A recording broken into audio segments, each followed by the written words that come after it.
estamos un día más, Antonio y yo, para un nuevo programa de Muy Saludable. En esta ocasión vamos a hablar de la diabetes, que es una enfermedad crónica que se caracteriza porque el páncreas no es capaz de sintetizar la suficiente cantidad de insulina que el cuerpo necesita, lo hace de una calidad inferior o no es capaz de utilizarla con eficacia. La insulina es una hormona que la sintetiza el páncreas. Su principal función es mantener los niveles de glucosa en sangre en los niveles adecuados.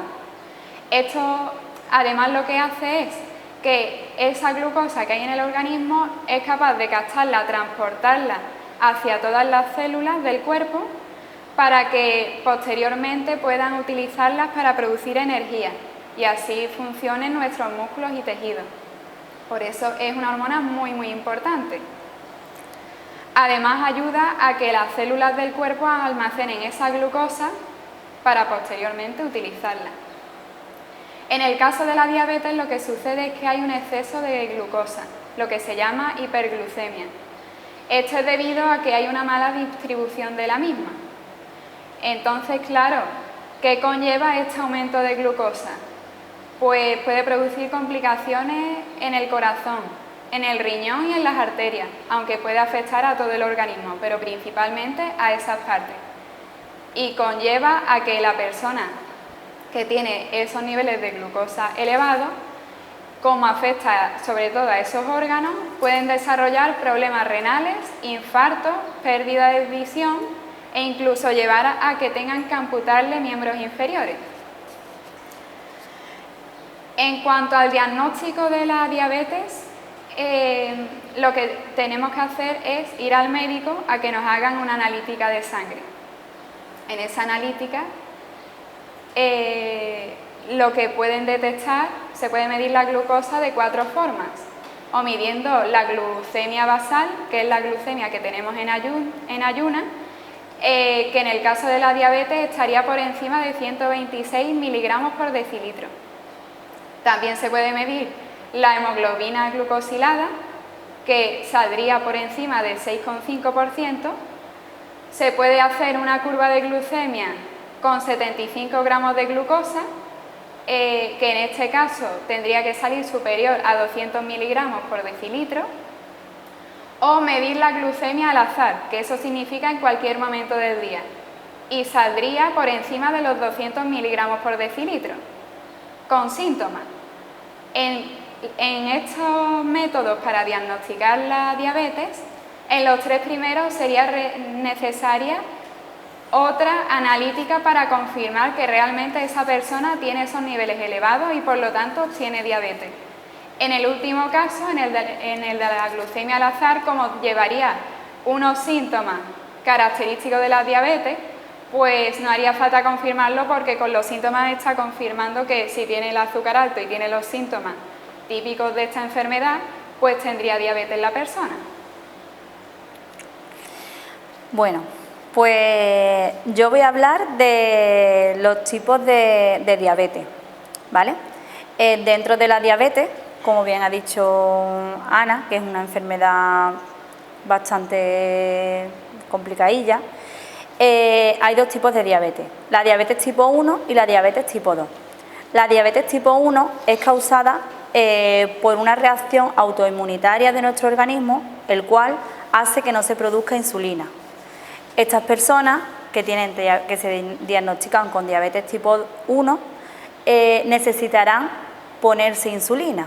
¿Cómo? A través de inyectables, a través de lo que se conoce como la insulina, que es mediante inyección, o mediante una bomba de insulina, que también lo hay. Luego tenemos los pacientes de las personas que tienen diabetes tipo 2. Estas personas, sí, su organismo es capaz de producir insulina, pero no es capaz de utilizarla bien. La insulina, como ha contado Ana, es una hormona que se sintetiza en el páncreas y sirve como de llave para que las células capten la glucosa que tenemos en sangre, la coja y la transforme en energía. Pues bien, estas personas con diabetes tipo 2 lo que les pasa es que tienen algún tipo de problema que no pueden captar bien esa insulina que tiene su organismo. Por lo tanto, la glucosa no se absorbe, no la capta las células para obtener energía y quedaría libre en sangre, por lo que se daría una subida de glucosa en sangre, que diríamos que es una subida de azúcar. Sería la diabetes tipo 2. Esta es la más común y la más frecuente. Correspondería al 90 o 95% de las personas que sufren diabetes.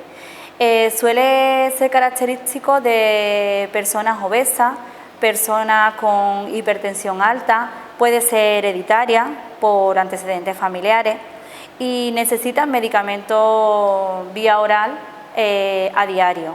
Estos no necesitan pincharse insulina porque sí la tienen, pero sí necesitan en comprimidos o un tratamiento para el control de esa glucosa en sangre. También quiero hablar de una diabetes que es la diabetes gestacional. Esta diabetes se da en las mujeres embarazadas.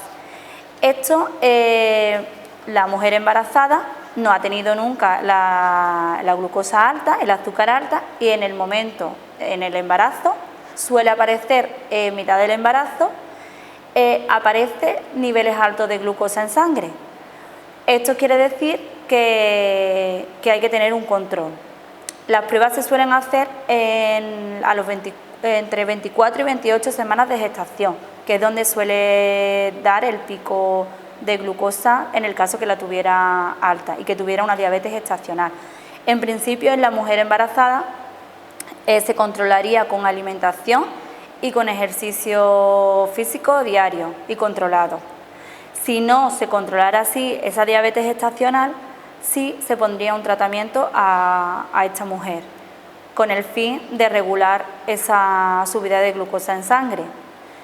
Si esta persona no se controla bien esa diabetes, pues lo que pasa es que el bebé, al recibir esa sangre está con la glucosa alta, entonces estaría sobrealimentado, estaría llegándole más cantidad de azúcar al bebé o al feto. Y estos bebés nacen con mayor peso y son niños mucho más grandes. Por eso, al final el parto sería muchísimo más complicado y terminaría la mayoría de ellos en cesárea. Lo importante es no llegar a esto, hacer los controles rutinarios en el embarazo para que si en el caso que se subiera el azúcar, pues controlarlo y no llegar a tener este problema, ¿vale? Que se puede tratar fácilmente y te lo hacen, vamos, lo puedes hacer incluso en casa, seguir los controles diarios de glucosa. Los síntomas, pues hay síntomas tanto a nivel de azúcar alta, glucosa o azúcar alta, o niveles de azúcar bajo, o sea, hiperglucemia y hipoglucemia. Los síntomas de que tenemos la glucosa alta, hiperglucemia, pues aparece sed intensa, de buenas a primeras te encuentras que tienes mucha sed, bebes con mucha frecuencia agua, la boca está seca, hay mal aliento, porque claro, los labios están secos, la boca está seca, entonces se produce mal aliento. También pueden aparecer hongos porque, claro, de tener la boca seca, más cantidad de azúcar es un medio adecuado para las infecciones. Hay pérdida de sensibilidad en los pies, en los dedos. Hay visión borrosa porque la glucosa alta, el azúcar alta, también afecta mucho a la visión. De buenas a primeras no ves bien y no te planteas por qué esa pérdida de visión, pues puede ser por el azúcar alta. La micción, a la hora de dormir empiezas a orinar mucho por la noche porque has bebido mucho durante el día, entonces pues empiezas a hacer más veces pipí durante la noche. Y hay cansancio, hay fatiga. Si hay alguno de estos síntomas, pues podría plantearse hacerse una prueba de glucosa en sangre, unos análisis rutinarios o una prueba. Los síntomas de una bajada de azúcar, pues también son claves. porque hay veces que si está por debajo de unos 60 miligramos de decilitro, pues podríamos tener una bajada de azúcar, que aparecen temblores, sudoración, ansiedad, latidos, el corazón va más acelerado, fatiga, debilidad, temblor, hambre, desorientación. Y esto hay que tener mucho cuidado porque estaríamos en caso de una hipoglucemia, que hay que controlarlo y hay que saber cómo actuar, ¿vale? También es importante, que eso no lo he comentado cuando el azúcar está alta, la pérdida involuntaria de peso. Persona que de buenas a primeras empieza a perder peso de forma repentina y van a pesarse y ha perdido 1 kilo, luego otro kilo, luego medio kilo y empiezan a decir, bueno, si no estoy haciendo nada y no estoy haciendo dieta, ¿por qué? Pues puede ser diabetes, hay que tenerlo muy en cuenta. En cuanto al tratamiento de la diabetes, se basa principalmente en la dieta, el ejercicio físico y la medicación. El objetivo del hecho de tratar la diabetes es mantener los niveles de glucosa en los niveles normales. En cuanto a la medicación, pues destacamos los siguientes grupos terapéuticos. Las biguanidas, que la única que se utilizaría sería la metformina, las sulfonilureas, que destacamos por ejemplo a la gliclazida, y las insulinas. La insulina, que es donde voy a profundizar, para que veamos cómo es la técnica de la correcta aplicación, algunos errores frecuentes. La insulina no se puede administrar por vía oral, solo se puede administrar mediante inyección, el uso de plumas o con las bombas de insulina que ha mencionado antes Antonia, que administraría la insulina de forma continuada. Lo que son las inyecciones de insulina se clasifican según su duración de la acción. Están las ultrarrápidas, las intermedias y las de acción prolongada. Se puede usar una de ellas o combinaciones, eso ya lo verá el médico, además de establecer la dosis para la persona en función de los niveles que tenga y del tipo de diabetes que tenga. A la hora de conservar la insulina, pues tenemos que tener en cuenta que cuando estamos usando uno de los bolígrafos, una de las plumas, esa insulina no tiene que estar en el frigorífico.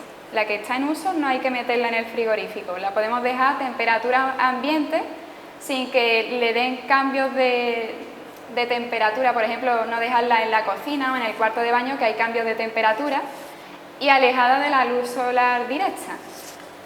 En este caso, esa pluma tenemos que tener en cuenta que al mes de haberla empezado hay que desecharla. Si nos administramos la insulina, esa pluma, si nos la administramos fría, puede producir dolor, de ahí que se deje fuera del frigorífico. En cambio, las que todavía no estemos utilizando y las tengamos reservadas, esas sí tienen que estar en el frigorífico. En el caso de las insulinas de reserva, si vemos que se congela, tenemos que desecharla. También es bueno que cuando vayamos a empezar un bolígrafo nuevo, miremos la fecha de caducidad.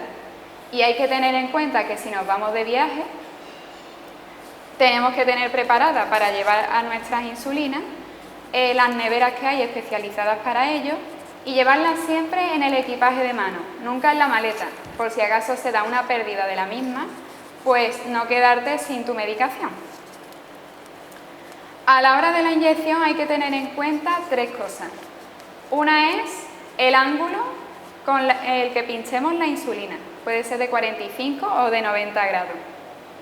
Que la inyección la realicemos con o sin pellizco y la longitud de la agujita con la que le ponemos a la insulina. Las zonas de inyección son los brazos, abdomen, parte superior de las nalgas y parte externa de los muslos. No podemos inyectarnos la insulina, por ejemplo, en el abdomen y cambiar un día porque nos parezca al brazo. Tiene que ser siempre en el mismo sitio, porque la absorción no es igual en las distintas partes del cuerpo.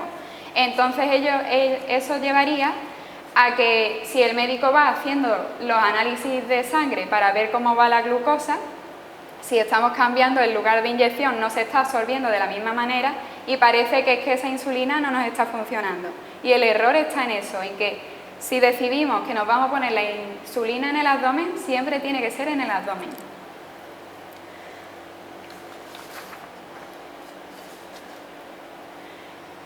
Cuando ponemos la insulina, tenemos que ir rotando el lugar de administración. Si un día nos la ponemos a la izquierda, al día siguiente tiene que ser a la derecha o en el momento del día. Hay personas que se ponen muchas veces la inyección de insulina. Pues lo que pueden hacer es, si por la mañana se pinchan aquí, al mediodía aquí y por la tarde vuelven a pincharse aquí, que entre pinchazo y pinchazo dejen un dedito de diferencia, ¿vale? Debemos tener en cuenta que la inyección de la insulina se tiene que realizar en la zona que llamamos subcutánea. Si la insulina cuando la ponemos se queda en la capa superior a la subcutánea, que es la intradérmica, puede producir dolor, goteo de la insulina o incluso una reacción inmunológica. También debemos tener en cuenta que por debajo de esa zona subcutánea está la zona intramuscular.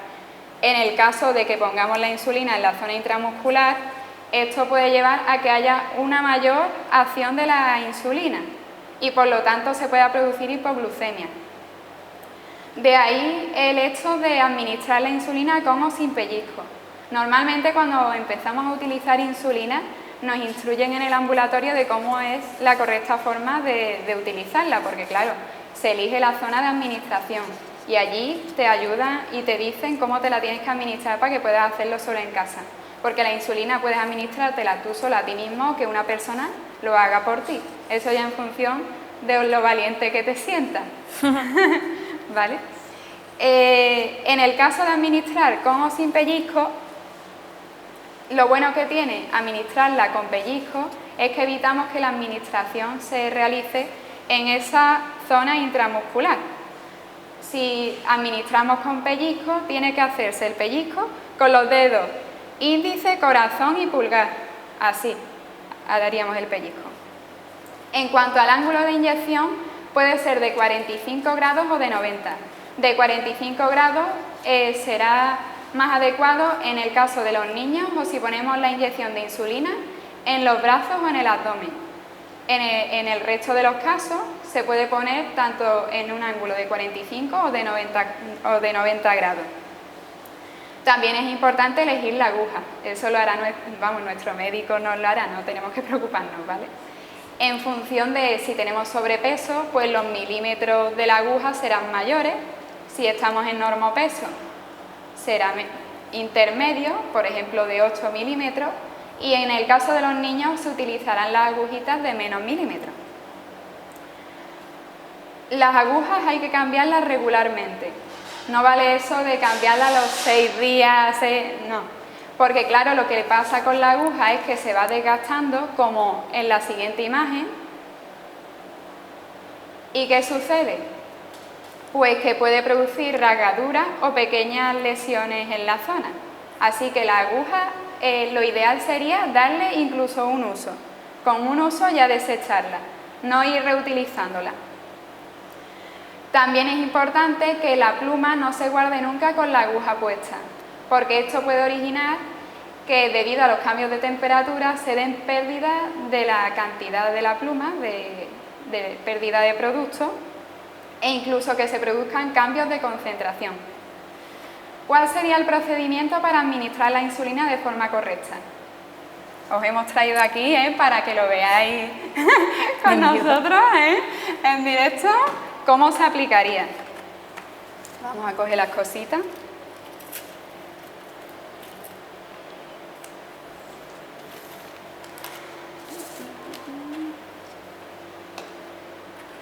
¿Veis?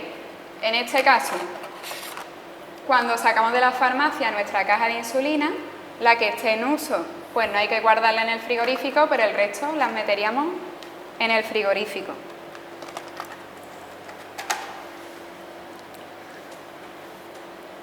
Lo que tendríamos que hacer es, con alcohol y un algodoncillo, desinfectamos la zona donde vamos a aplicar la insulina. Nos lavaríamos también nuestras manos. A la insulina le quitaríamos el capuchón y agitaríamos la pluma mediante esta técnica. Tras ello, cogeríamos la aguja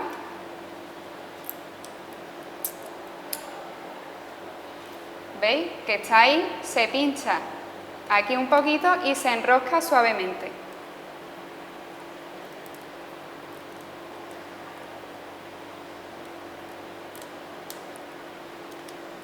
Giraríamos el selector de la dosis a la dosis que nos haya prescrito el médico y una vez hecho eso, le quitaríamos el capuchón protector a la aguja, este también, se queda la aguja así, ya descubierta, y en la zona donde se vaya a aplicar, yo voy a ponerle esto, ¿vale?, para no pincharme.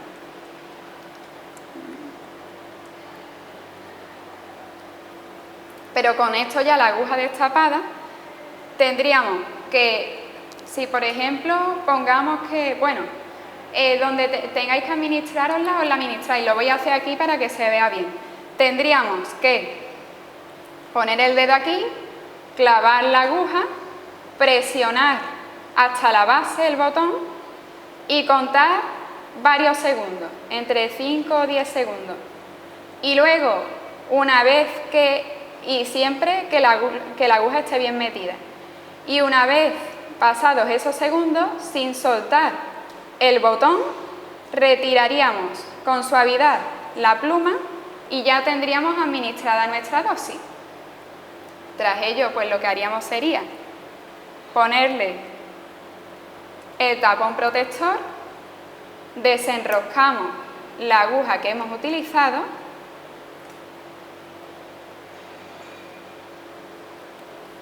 la desecharíamos y le pondríamos a nuestra pluma otra vez su capuchón.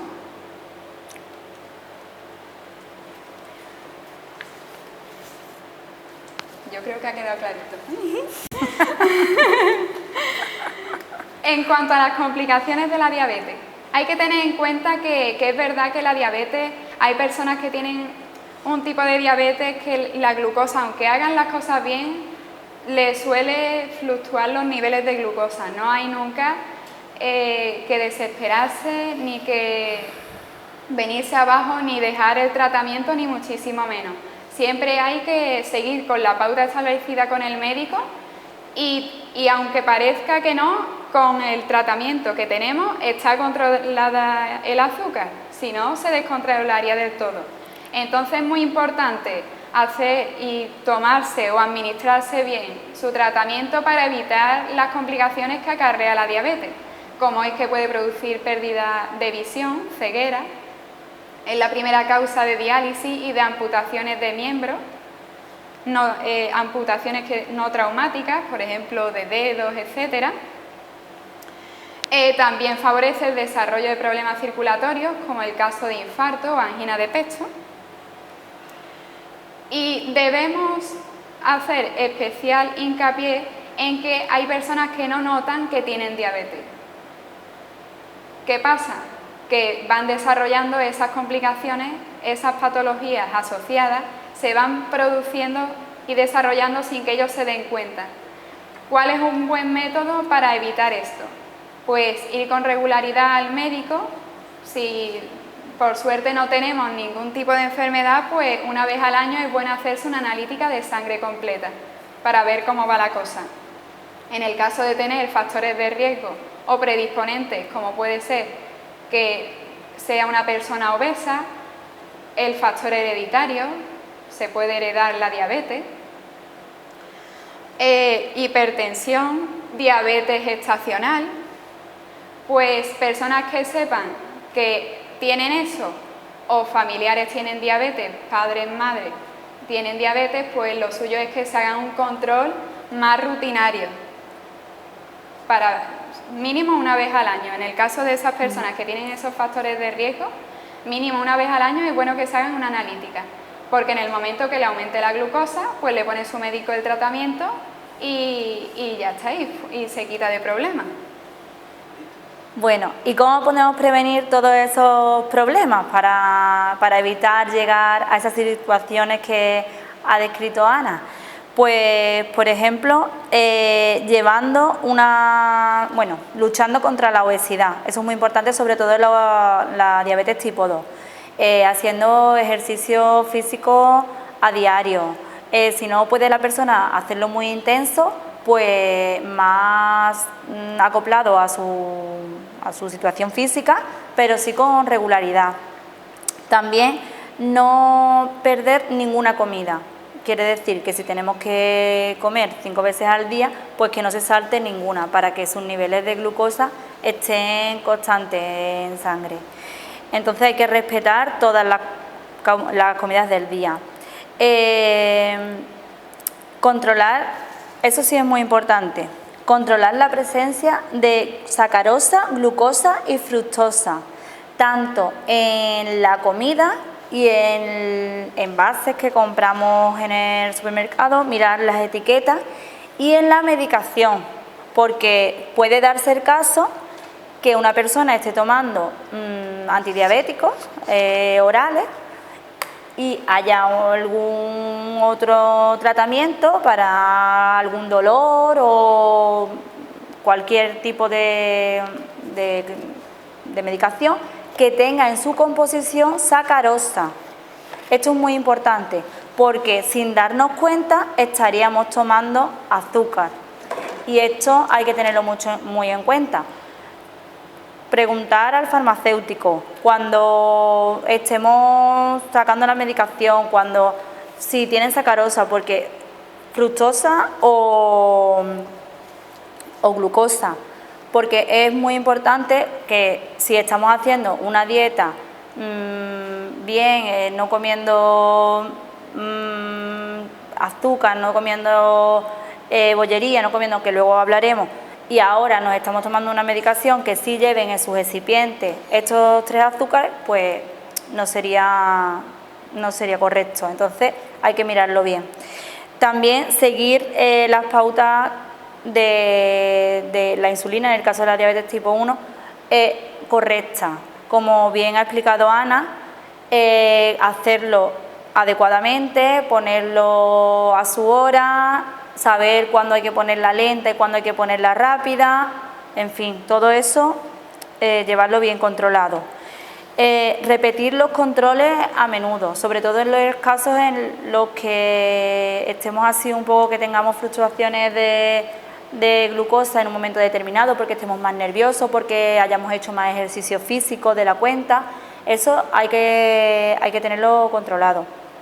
Y sí que es verdad que hay veces que cambiamos nuestra rutina y hacemos algún deporte o algún ejercicio físico que normalmente no lo hacemos, o persona que, por ejemplo, está trabajando en el campo y ahora viene la época de las cosechas y está bregando más y está que si tiene más trabajo, pues mucho cuidado con eso, porque debemos comentárselo al médico que nuestra situación de movimiento y nuestra capacidad está ahora mismo variando, porque habría que regular la insulina, habría que regular la cantidad de insulina que se pone esa persona, porque está haciendo más ejercicio físico que de costumbre no lo está haciendo, normalmente no lo está haciendo, pero en esa situación, en esos días o en esas semanas, pues sí está haciendo más ejercicio, tiene más estrés, hay que controlar la dosis de insulina en ese caso. Y una vez que tengamos eso en cuenta, quiero hablar de qué pasaría si se diera una hipoglucemia.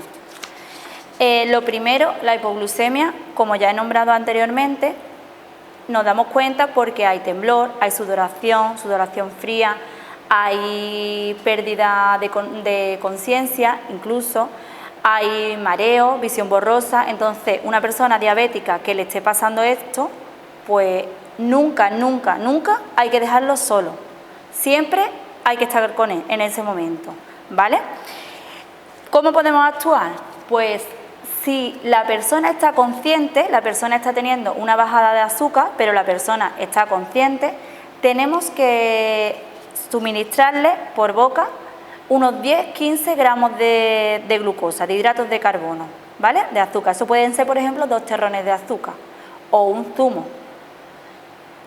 Una vez que le administremos, por ejemplo, esos 2 terrones de azúcar, esperamos unos 10-15 minutos y le volvemos a hacer una prueba de azúcar para ver cómo están esos niveles de glucosa en sangre.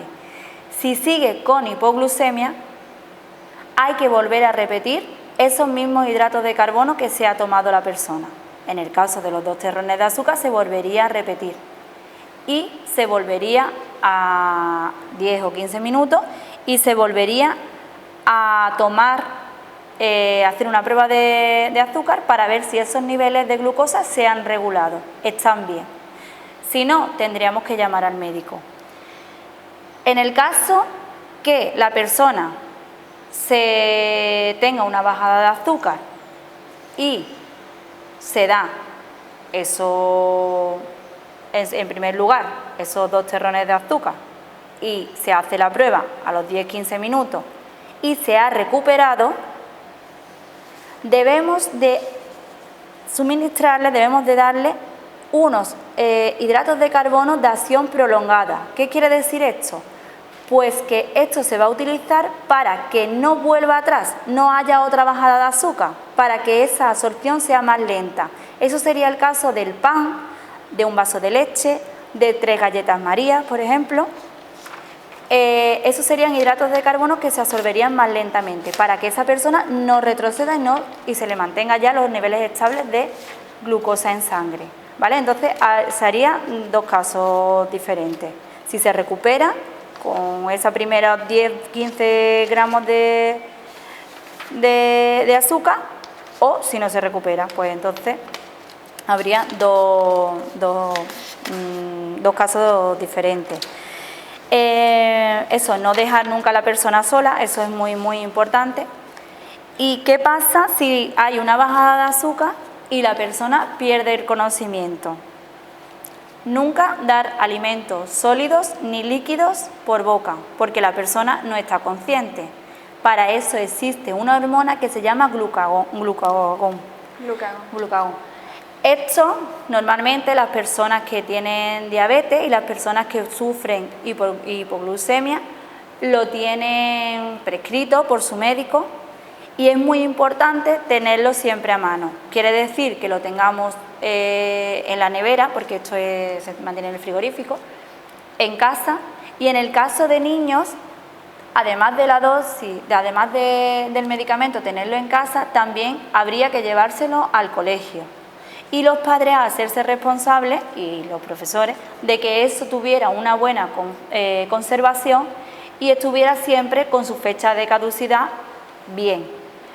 En el caso de no utilizarse, que sería el caso ideal, ojalá no, eso es de emergencia, pues a X tiempo se renovaría por otro que tuviera perfectas condiciones y fecha más larga, en el caso que se hubiera caducado, y ya está, pero siempre tenerlo a mano por si hiciera falta, por si una persona llega a una hipoglucemia con pérdida de conciencia, porque esto es muy importante.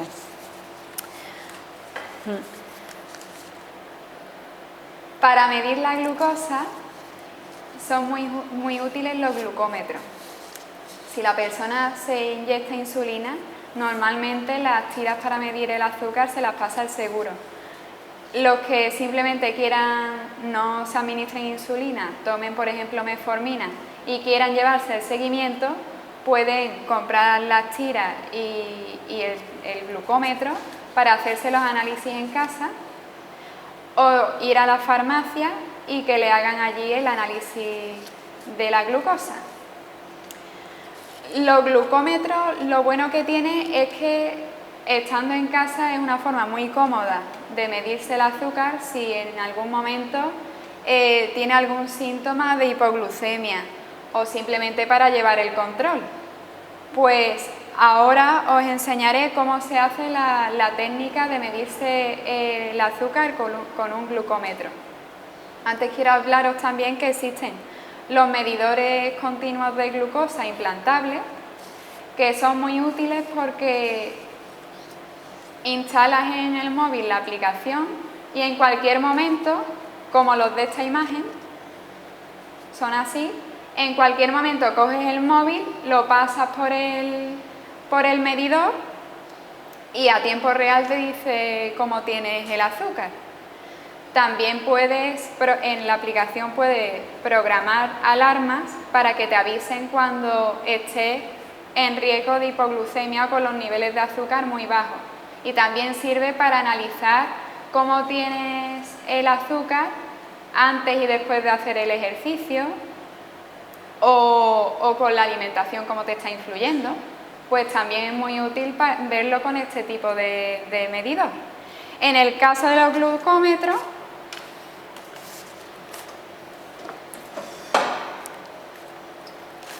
la técnica sería esta.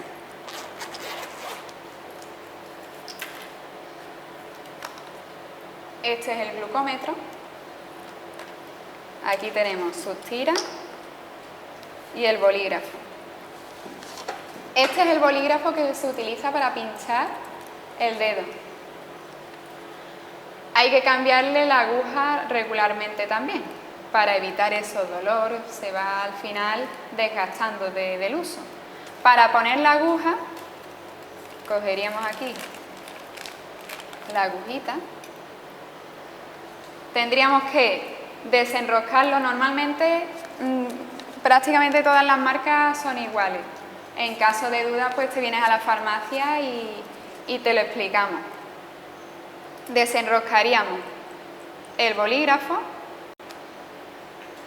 y aquí introducimos por la parte larga la aguja, sin miedo, hasta que ya no avance más, hasta que no pueda meterse más abajo.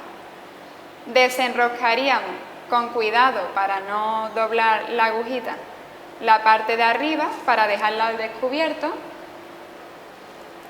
y ya enroscaríamos otra vez la parte de arriba. Así tendríamos la aguja ya preparada dentro del bolígrafo. Esto es la profundidad con la que pincha la aguja. Normalmente hay que ponerlo en 4. Si tenemos la piel muy dura, pues en el 5. Normalmente poniéndolo en el 4 ya va bien. Y para cargar el bolígrafo, para que salga la aguja, tendríamos que tirar de aquí y una vez que ya tengamos el dedo y vayamos a pinchar, pulsaríamos en el botón. El sonido que se ha escuchado es que ha salido la aguja y ha vuelto a meterse. También nos podemos dar cuenta porque si no está cargado el bolígrafo, le hacemos hacia el botón y está como suelto. En cambio, si está bien hecha la operación y está ahora mismo cargado el bolígrafo, el botón sí está durito.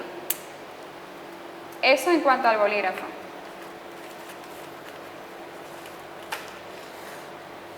¿Qué tendríamos que hacer entonces? Cogeríamos un algodoncito .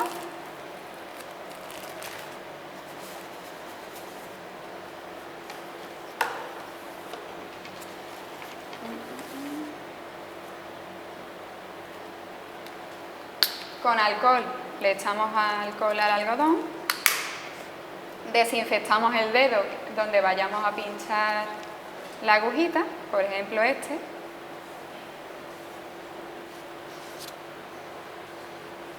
y es bueno incluso hacerle un masajito previo para que llegue más sangre al dedo, porque hay veces que, ahora porque es verano y con el calor normalmente no se produce la vasodilatación y bueno, llega más sangre al cuerpo, pero en invierno, por ejemplo, que se produce lo contrario, la vasoconstricción, que es cuando se nos pone, mira, yo tengo ahora mismo las manos así como coloradillas, en invierno las tengo blanquitas, ¿no? Es porque hay menos sangre, hombre, fluye la sangre, pero no con la velocidad que en verano. Entonces, para asegurarnos de que cuando pinchemos salga sangre, porque si no luego podemos presionar y no sale sangre, pues hacemos un masajito previo. Si este es el dedo donde vamos a pinchar, pues le hacemos así. O incluso hacemos este ejercicio abriendo y cerrando la mano para que llegue más sangre. Una vez hecho eso, pues ya desinfectamos otra vez el dedo. Cogeríamos una tira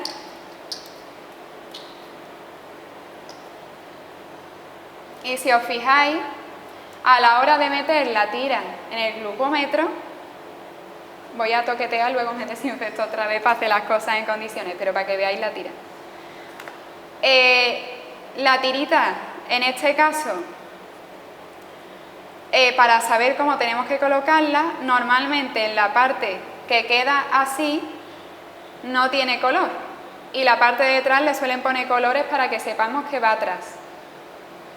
Aquí se ve la ranurita por donde pasará la sangre. Y aquí vemos que otra vez, ¿veis? O ponen color o ponen rayitas para que sepamos que nosotros cuando estemos haciendo la prueba, lo que vamos a ver es solo la zona blanca. Esto va a quedar oculto porque lo metemos en el glucómetro y no se ve, y la parte de atrás queda oculta porque queda atrás. Entonces, meteríamos la tira, normalmente el glucómetro se enciende solo y todavía no hay que ponerle la gota, hay que esperar a que parpadee la gotita. En este caso, desinfectamos el dedito, cargamos el bolígrafo,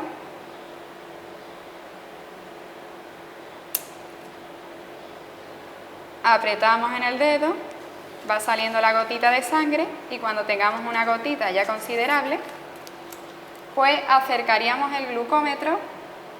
No tenemos que ponerlo encima, sino que por capilaridad se mete la gotita en la ranurita. Entonces simplemente ponemos al lado la ranurita de la gotita de sangre y solo la absorbe la tira. Nos pondríamos ya el algodoncito en el dedo donde hemos realizado la punción. Mira qué bien.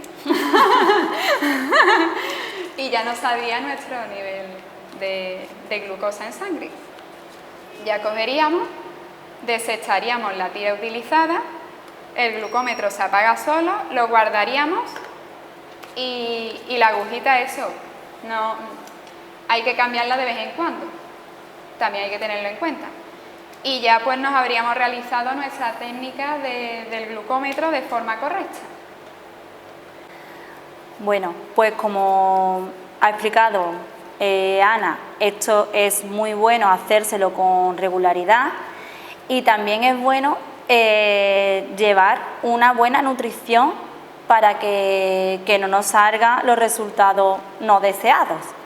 Así que una serie de recomendaciones nutricionales son las que voy a nombrar ahora. Hay que evitar o disminuir la pastelería. Lo siento, está súper buena, los helados, ahora en verano, pero hay que evitarlo o disminuirlo. Disminuir la pastelería, la bollería, los caramelos, chocolate, bizcochos, tartas, todo eso. Una persona que tiene niveles de glucosa alto en sangre o está intentando regularlo, pues debería incluso, desecharlo de su vida. Las frutas como los dátiles, las uvas, las pasas, tienen mucha glucosa, entonces también deberíamos de disminuir el consumo o evitarlo. Las bebidas alcohólicas de alta graduación deberíamos evitarlas, porque pueden incluso hacer que las células se vuelvan resistentes a la insulina. Eso es un problema, porque si tu célula no capta y no actúa con la insulina, no capta la glucosa, no la transforma en energía, más glucosa en sangre, más subida de azúcar. Entonces, ingesta de alcohol de alta graduación, no. Una copa de vino comiendo, pues sí, pero ingesta de alcohol, no. Leche entera, queso curado, zumos industriales, desechados o muy poquito consumo. Charcutería, eso que es chorizo, bacon, todo eso es grasa que al final también hace que aumente el azúcar, también disminuir su consumo o evitarlo. Los ahumados también. Lo que sí, lo que he nombrado, pues no sería beneficioso para una persona diabética, entonces habría que evitarlo. Sí son beneficiosos alimentos como las legumbres, lentejas, los garbanzos, guisantes, todo eso sí serían adecuados. Hortalizas, brócoli, berenjena, calabacines, eso sí podríamos aumentar incluso la ingesta. Arroz, aceite de oliva en lugar de aceites de semilla, pescado, tanto el blanco como el azul, carnes, sobre todo la de pavo, pollo, conejo, esas son las carnes con menos cantidad de grasa y por lo tanto también no haría aumentar la glucosa en sangre. Tomar sacarina en lugar de azúcar, acostumbrarnos a tomar eso, sacarinas porque, hombre, se controlaría mejor la glucosa. Y la fruta, que mucha gente pues no sabe qué hacer con la fruta, pues la fruta en porciones pequeñas sí se puede tomar, a no ser que el médico diga lo contrario, pero sí se puede tomar. Hay que tener cuidado con la fructosa, porque ya sabemos que la fructosa es el azúcar de la fruta, que también haría aumentar la diabetes en el caso de tenerla. Pero en pequeñas porciones la fruta tiene muchas vitaminas y no estaría mal. Fresa, sandía, melón, los cítricos también, tampoco pasaría nada por tomarlos, pero en pequeñas porciones. También frutos secos, eso sería recomendado. Y estos son alimentos que nos podrían beneficiar. También una recomendación que quiero hacer, aparte de las nutricionales, es que las personas que sufren diabetes deberían de ir al podólogo asiduamente, porque hay que cuidarse mucho los pies.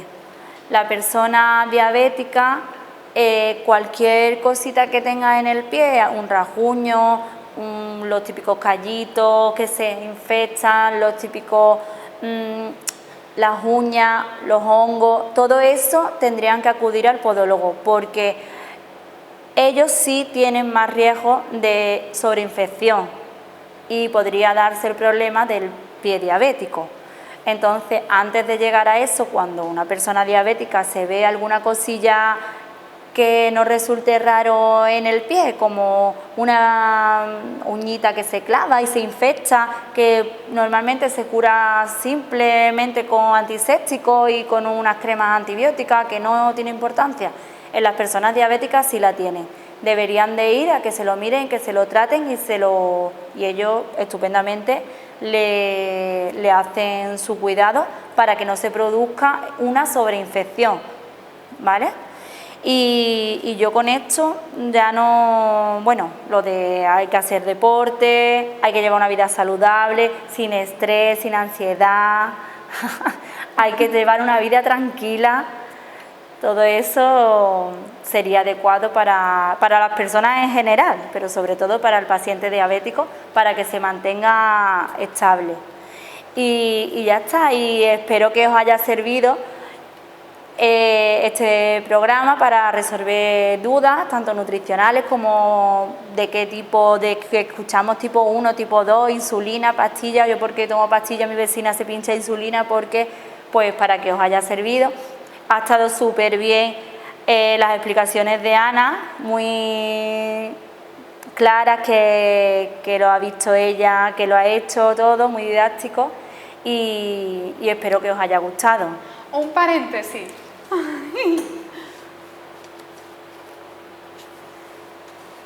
A la hora de cambiar la aguja, otra vez, eso por si acaso ha quedado la duda, se desenrosca otra vez el bolígrafo y sacamos la agujita. Es bueno ponerle el tapón de la siguiente, se lo ponemos a esta para no pincharnos, lo sacamos sin miedo, listo, meteríamos la siguiente aguja, lo volvemos a enroscar y ya está otra vez preparado, que es que antes como tenía ya ahí, que me estaba saliendo mi sangrecilla, estaba yo con el algodón, se me había quedado eso pendiente. Pues nada más, esperamos que os haya gustado y que os haya servido para resolver esas pequeñas dudillas cotidianas que aparecen.